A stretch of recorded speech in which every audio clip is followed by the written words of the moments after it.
Olha essa história, gente. Tem gente pra tudo nesse mundo. A Polícia Civil prendeu um dos maiores falsários do DF. E com essa prisão, conseguiu descobrir a indústria dos mortos-vivos. Eles existem. Um esquema de bandidos que forjavam a própria morte para evitar a cadeia. Mas para a gente entender direitinho essa história, a gente vai ao vivo conversar com a Kátia Gomes, que está apurando esse caso. Como a polícia descobriu esse esquema? Eles fingiam que estavam mortos, pegavam uma nova identidade, um novo nome e se libravam do que tinham que pagar. É isso, Kátia? Boa tarde.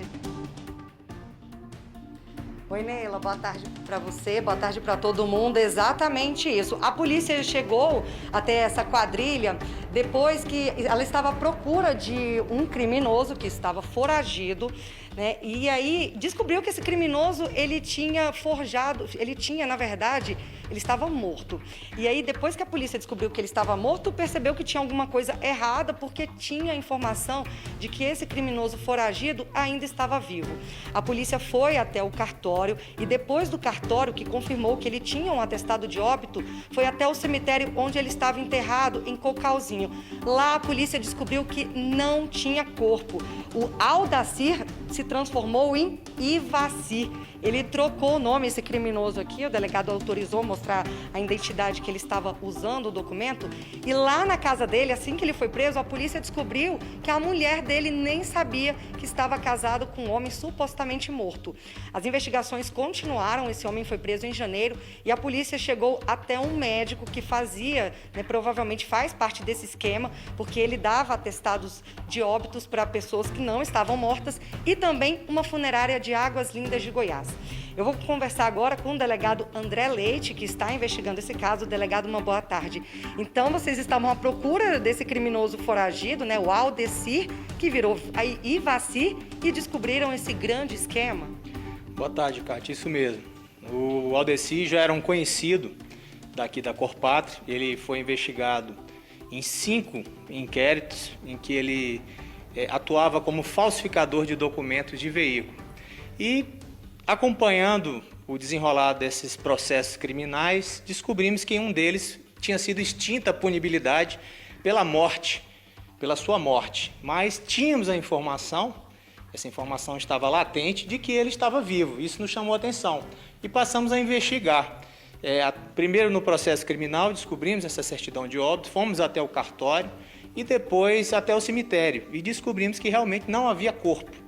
E, para nossa surpresa, esse não era o único caso. Descobrimos pelo menos mais 35 corpos que tiveram seus óbitos atestados em Águas Lindas e que não se encontravam nesse cemitério. Delegado, o Magno Serra está mostrando agora documentos que foram apreendidos na casa desse homem que forjou a morte. Seriam documentos falsificados. O senhor falou que já foram identificados aí pelo menos 36 corpos que não existem. Dá para dizer que todos eles são de criminosos que estavam tentando fugir da polícia? Não, eles têm os mais diversos fins. Ainda é prematuro fazer algum tipo de análise. Com o material apreendido hoje e com o aprofundamento das investigações, teremos que verificar caso a caso, porque, para você ter uma ideia, teve um caso que a pessoa sequer sabia que a sua morte tinha sido declarada em óbito e o seu inventário dos seus bens estava correndo. A pessoa descobriu isso tempestivamente e teve que fazer prova de vida nesse inquérito, nesse processo cível, e aí ela conseguiu... Aí que descobriu que ela estaria morta.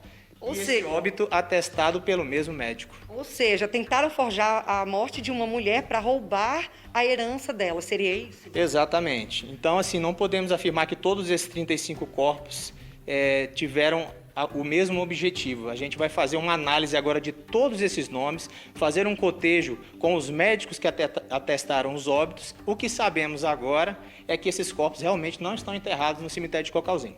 Delegado, esse médico, ele atua no DF e também no entorno? Sim, ele atua, ele tem CRM no DF e em Goiás. E ele foi preso na data de hoje, em sua casa, e alegou que agia negligentemente, porque sabemos que ele atestou vários óbitos sem sequer ver os corpos.